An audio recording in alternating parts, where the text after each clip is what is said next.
Hello, everyone. Today I'm going to give you a talk about how Sourcegraph scaled our software as a service to thousands of clusters.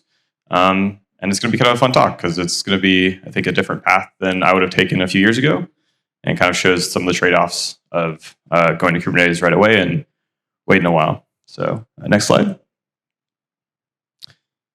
Yeah, a little bit about me. I work at Sourcegraph. Sourcegraph is trying to bring code search to every developer. I originally helped launch our multi-tenant cloud offering, so that's sourcegraph.com, which you can use today to search the entire world of open source. So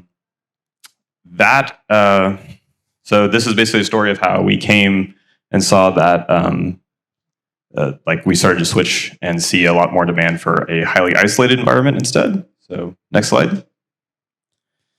So yeah. Oh, next slide.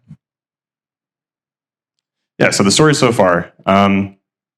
So basically, Sourcegraph is a code intelligence platform that allows people to read and understand your code. We have sourcegraph.com, which is our multi-tenant offering that basically try to index as much of the world as possible. In the past, Sourcegraph was deployed on-prem, so customers would deploy it, and they would manage it themselves. And then over time, as it typically happens, we saw more and more demand from customers for us to manage it. And begin in a highly isolated, compliant way, because again, they're trusting us with their code because we need their code in order to search it. So another thing we also noticed was that in our pursuit of some extreme scale, we had some scaling problems that weren't worth it to solve at this time. Where, for example, we have a feature called Code Insights, which allows you to understand metrics based on your code. This works for 99% of our customers, but it wouldn't work for our largest scale. So it's I think it's time that we invest it in running multiple Sourcegraph instances instead. So next slide. So we actually did have a single tenant offering that we kind of on the sly built for a few specific customers when they had they're unable to deploy Sourcegraph on-prem because either they didn't have a DevOps team. That was one thing. Or they had infrastructural differences. We had customers that exclusively run serverless. So Sourcegraph as a product just really meet with the skills they had on-prem, and it's fairly challenging to run.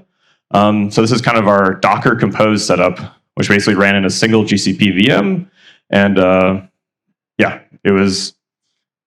it did have some issues. So next slide.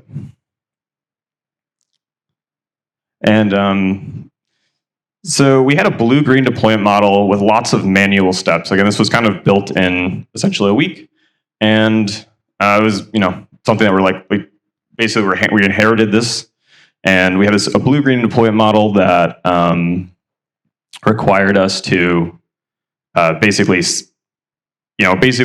though it was using Docker Compose, is basically like a machine image. We'd take down the entire VM, start it back up. All these steps are in our handbook for what we had to do in order to upgrade, which we did monthly. So as we scaled to 20 and 30 instances, it became a massive issue and a massive time sink just to do this. So, of course, we're an infrastructure team. Next slide. So yeah, Kubernetes, right? That's what we're going to do. We're going to immediately move away from this old, outdated Docker Compose idea. We're going to leverage Kubernetes because a lot of the paradigms in Kubernetes are just something that makes a lot more sense, and we're all kind of eager to kill this old thing. That I think was kind of thought about this a little more, and found that sometimes we have to balance the business needs with what might be desired as I think on the infrastructure team and how to move quickly. So next slide. So we had so we wanted to the reasons not to go full Kubernetes out of the gate were pretty numerous. So first of all, we wanted to be very incremental because we already have customers using this. We also had SOC 2 compliance at this time on these instances. So again, we're definitely not only building the plane while it's moving, but we're building the plane in a state where any kind of serious issue or failure to meet compliance regulations, and we can jeopardize the entire product, right? So this just really increases the risk to the customer and a risk to the company. But we did there's some paradigms in Kubernetes we wanted to use. One, we shouldn't need to take down the entire VM to upgrade the application, right? So let's just not do that anymore. Very simple kind of thing that we pulled out there. Another thing we saw was the leverage managed services. We're lucky that we're a cloud native company, and that many of the things we used to run inside of GCP, inside the VM, inside our Docker Compose deployment, like Postgres, we ran an object store. Many of those services are probably easily available in cloud, and it made a lot of sense just to externalize them and pull them out. Yeah, I think. Oh, and we also had some other business requirements of quicker instance creation. So we wanted, again, manual time to spin up an instance. Let's just leverage some automation. You don't necessarily need Kubernetes for that yet. Next slide. So we kind of intended on this incremental 1.1 model of just focusing on increasing automation. Again, keeping Docker Compose, not bringing Kubernetes into the picture yet, but decreasing the risk of unknown unknowns with the full Kubernetes migration. And we also, again, the things are changing underneath us. So, for example, during this time, we had another requirement come in from our code intelligence team to run Firecracker VMs so that we could run untrusted code. Again, maintaining compliance during this entire time. So this taking these small calculated risks to start externalizing services while we still have customers running on top of them let us kind of slowly make the move instead of doing a full-blown approach to changing it. Next slide. Yeah, I just another kind of just hit on how the challenges of architectural changes are still occurring because we're a startup, and the challenges of building a managed service when you're still building the service itself. Next slide. So yeah, so the basic automation we added was basically a Go CLI. This is step one of automate everything. This was basically allowed us to have a consistent API to other teams as we're moving from V0 to V1.1. Customers are able to, or other teams are able to basically just not care about the infrastructure underneath us. Basically provide a stable API in the form of a CLI, and common tasks that were previously manual steps, we scripted out in a CLI. So again, just kind of your simple, conservative steps in adding automation, scaling the team, and reducing the risk to the company. Next slide. So another thing we found that were GitHub Actions during this time is really, if you're a DevOps team, definitely spend some time looking deeply into those. They provided a really straightforward way to kind of throw a quick poor man's UI, so we could provide self-service access to other teams before they would have to talk to us and engage with us in order to do basic things like upgrade an instance or create an instance for them. Pulling that all out into GitHub Actions allowed us to simplify the process massively, so we weren't constantly getting pinged.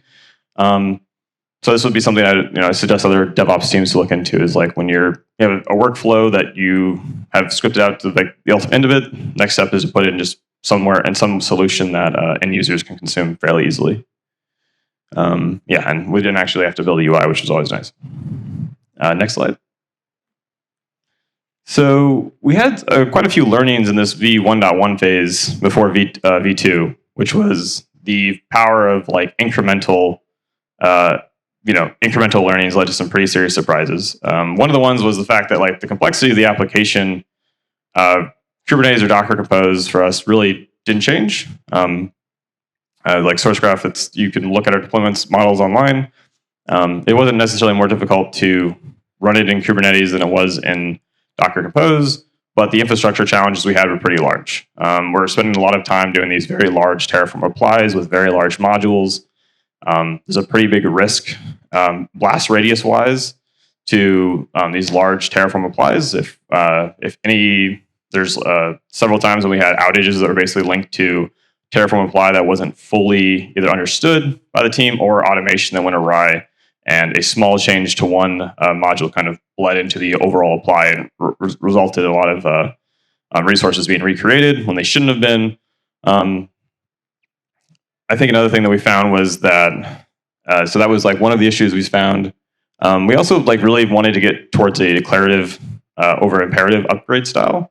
And this is, again, pulling out that, instead of invoking a workflow to do something, just declare that's what you want.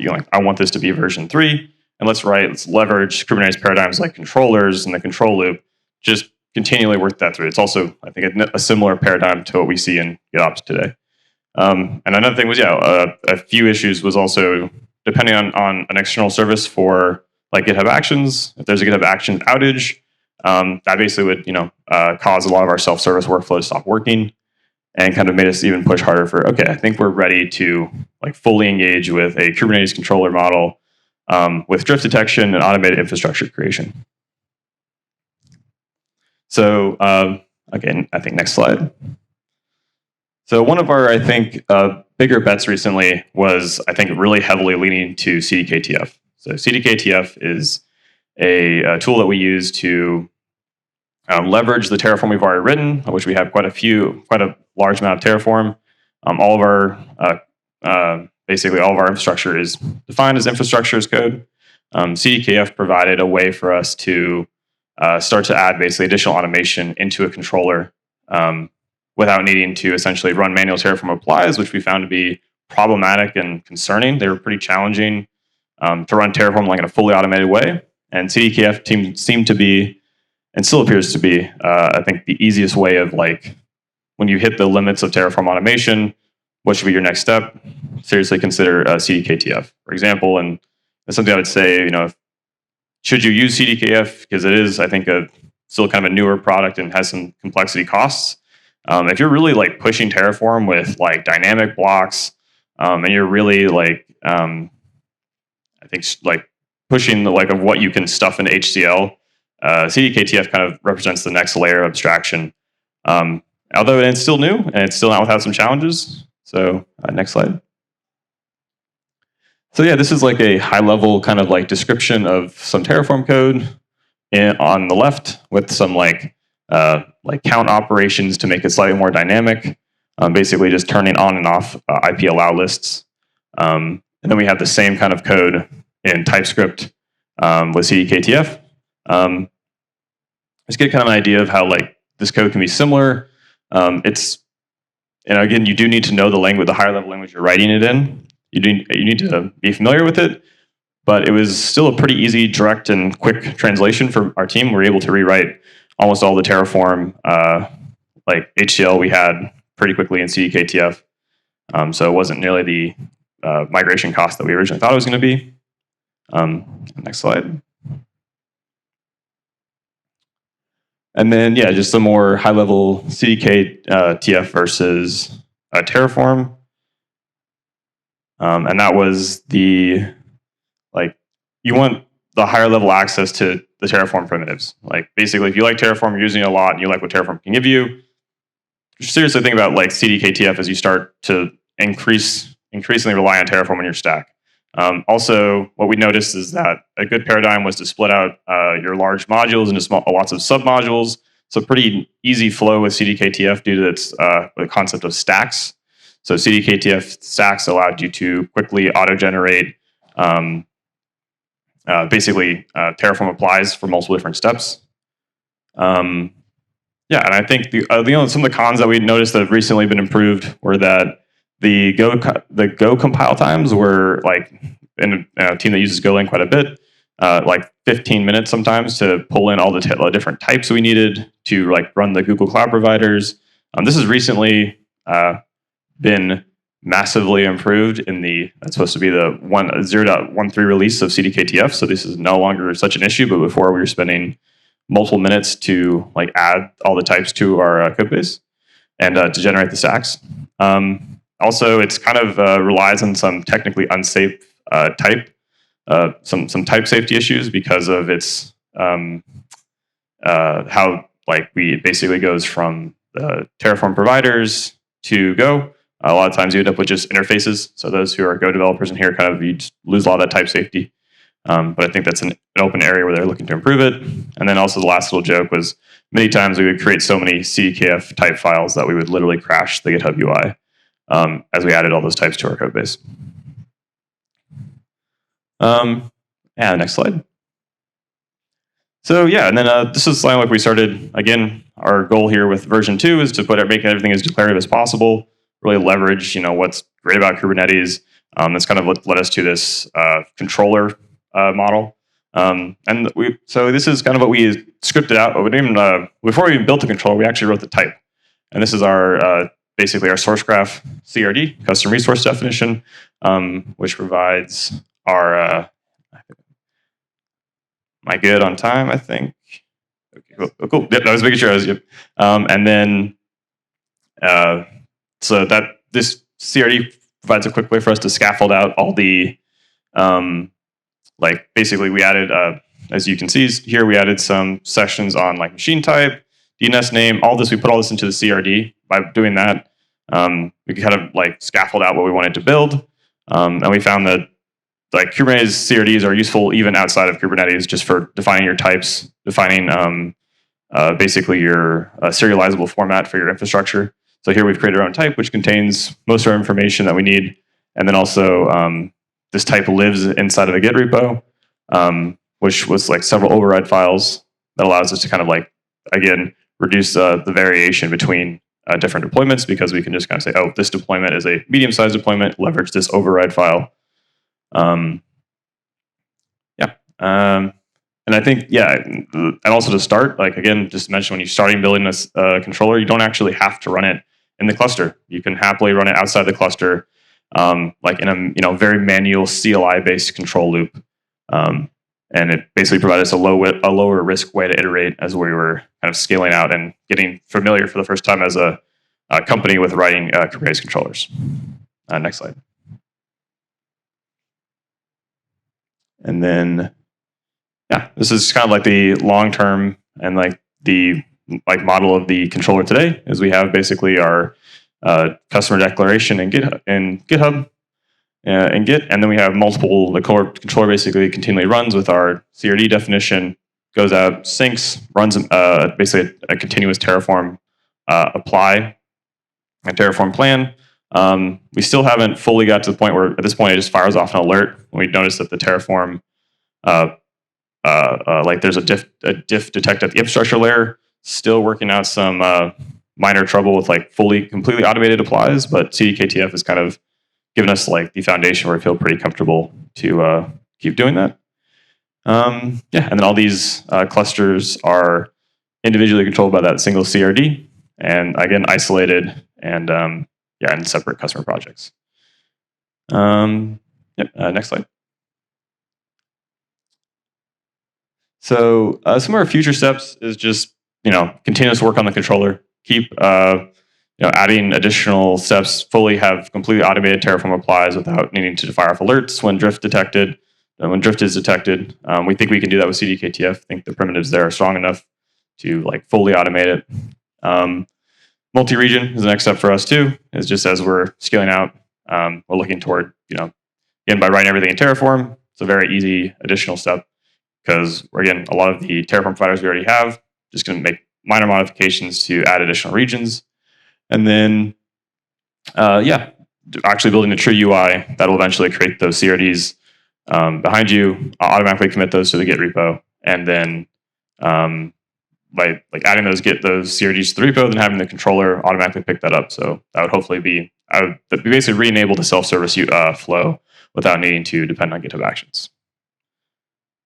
And that's it. Next slide. Yeah. So any questions?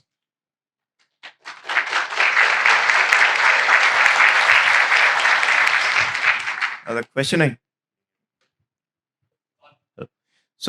I have is, why did you decide to use Google Cloud SQL outside the Kubernetes cluster and not use the database inside Kubernetes? Like, did you do a pros and cons analysis, or you just decided to go with it because it was a managed service?